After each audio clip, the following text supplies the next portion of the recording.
Hi friends, welcome back to our channel Lavanya ಕಿಚನ್ಗೆ ಸ್ವಾಗತ. ಎಲ್ಲರಿಗೂ ವರಮಹಾಲಕ್ಷ್ಮಿ ಹಬ್ಬದ ಆರ್ಥಿಕ ಶುಭಾಶಯಗಳು.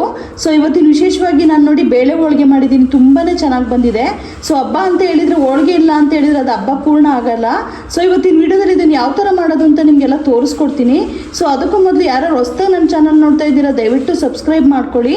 ನಿಮ್ಮ ಫ್ಯಾಮಿಲಿ ನಿಮ್ಮ ಫ್ರೆಂಡ್ಸ್ಗೆಲ್ಲ ಶೇರ್ ಮಾಡಿ. ಹಾಗೆ ವಿಡಿಯೋ ಇಷ್ಟ ಆದರೆ ಒಂದು ಲೈಕ್ ಕೊಡಿ. ಸೊ ಯಾವ ಥರ ಮಾಡೋದು ಅಂತ ನೋಡ್ಕೊಂಬರೋಣ ಬನ್ನಿ.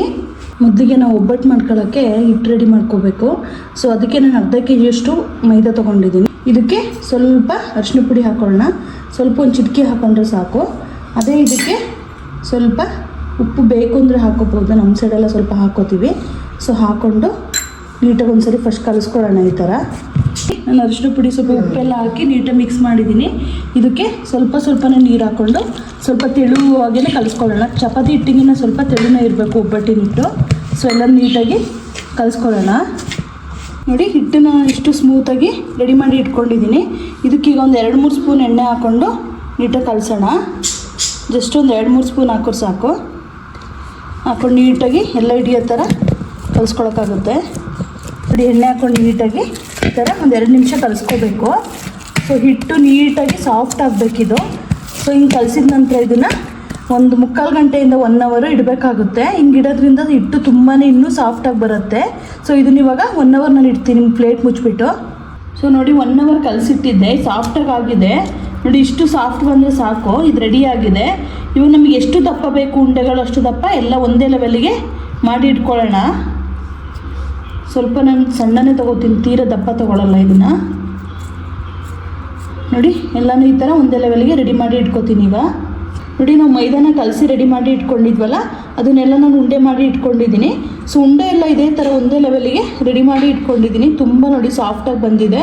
ಸುಮಾರು ನಾವು ಅರ್ಧ ಕೆಜಿ ಮೈದಾದಲ್ಲಿ ಸುಮಾರು ಒಂದು ಮೀಡಿಯಮ್ ಸೈಜಲ್ಲಿ 40 ಒಬ್ಬಟ್ಟನ್ನ ನಾವು ರೆಡಿ ಮಾಡ್ಕೋಬೋದು. ಸೊ ಇವಾಗ ಬೇಳೆನ ಬೇಯಕ್ಕೆ ಇಟ್ಕೋಬೇಕು. ಸೊ ನಾನು ಯಾವುದ್ಯಾವ್ದು ಬೇಳೆ ಎಷ್ಟೆಷ್ಟು ತೊಗೊಂಡಿದ್ದೀನಿ ಅಂತ ತೋರಿಸ್ತೀನಿ. 1 ಕಪ್ಪಷ್ಟು ನಾನು ತೊಗರಿಬೇಳೆ ತೊಗೊಂಡಿದ್ದೀನಿ.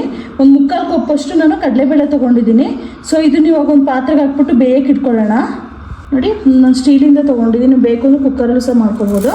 ಅದನ್ನು 1 ಬೌಲ್ ಏನು ತೊಗೊಂಡಿದ್ದೆ ತೊಗರಿಬೇಳೆ ಹಾಕೋತಾ ಇದ್ದೀನಿ.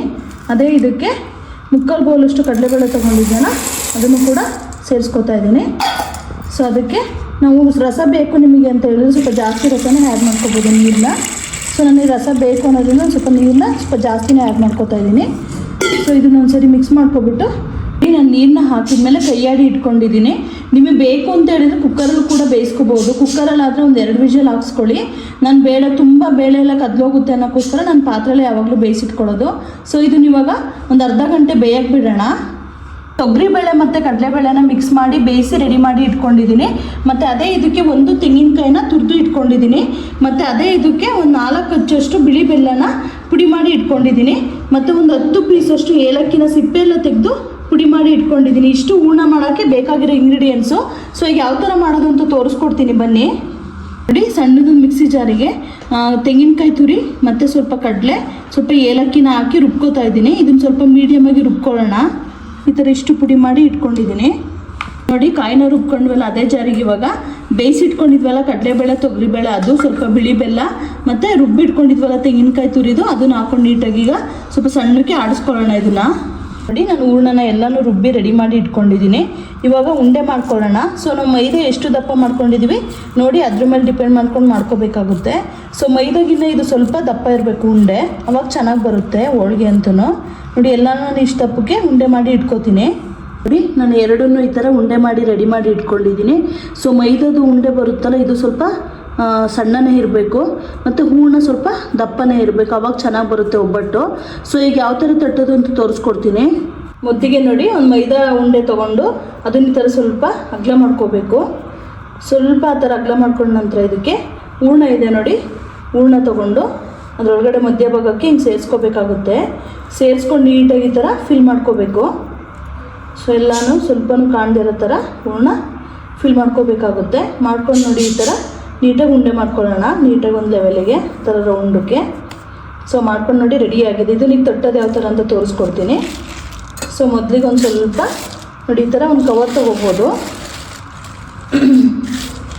ಕವರ್ ತೊಗೊಂಡು ಕವರ್ಗೆ ಇವಾಗ ಮಾಮೂಲು ಉಂಡೆ ಹಾಕ್ಕೊಂಡು ಮಧ್ಯಕ್ಕೆ ಈ ಥರ ಜಸ್ಟು ಎರಡು ಸೇಮ್ ಕವರ್ ಆದರೆ ತುಂಬಾ ಚೆನ್ನಾಗಿರುತ್ತೆ. ಈ ಥರ ಸುಮ್ಮನೆ ಇದು ಮಾಡ್ಕೊಂಡು ಹೋದರೆ ಸಾಕು, ಉಜ್ಕೊಂಡು ಹೋದರೆ ಚೆನ್ನಾಗಿ ರೌಂಡು ಶೇಪಲ್ಲಿ ಬರುತ್ತೆ. ಹಂಗೆ ತುಂಬಾ ಚೆನ್ನಾಗಿರುತ್ತೆ. ತಟ್ಟೋ ರಿಸ್ಕೇ ಇರಲ್ಲ. ಈ ಥರ ಒಂದೇ ಥರ ಕವರ್ ಇಟ್ಕೊಂಡ್ರೆ ಸ್ವಲ್ಪ ಟ್ರಾನ್ಸ್ಪರೆಂಟ್ ಕವರ್ಗಳನ್ನ ತೊಗೊಳ್ಳಿ. ನೀಟಾಗಿ ಶೇಪ್ ನಮಗೆ ನೀಟಾಗಿ ಕಾಣುತ್ತೆ, ಶೇಪ್ ಬರೋದು. ಈ ಥರ ಲೆವೆಲ್ಲಾಗಿ ರೌಂಡಕ್ಕೆ ಕಟ್ಕೋಬೇಕಾಗುತ್ತೆ. ತುಂಬಾ ಚೆನ್ನಾಗಿರುತ್ತೆ, ತುಂಬ ಈಸಿಯಾಗಿ ಕೂಡ ಮಾಡ್ಕೋಬೋದು. ಸೊ ಫೈನಲಿ ನೋಡಿ ರೆಡಿ ಆಯಿತು. ಇದನ್ನು ಇವಾಗ ಬೇಯಿಸ್ಕೊಳ್ಳೋಣ. ಮೊದಲಿಗೆ ನಾನೊಂದು ತವ ತೊಗೊಂಡಿದ್ದೀನಿ. ಸ್ವಲ್ಪ ಇದಕ್ಕೆ ಮೇಲ್ಗಡೆಗೆ ಎಣ್ಣೆ ಹಾಕ್ಕೊಳ್ಳೋಣ. ಸ್ವಲ್ಪ ಲೈಟಾಗಿ ಹಾಕ್ಕೊಂಡ್ರೆ ಸಾಕು.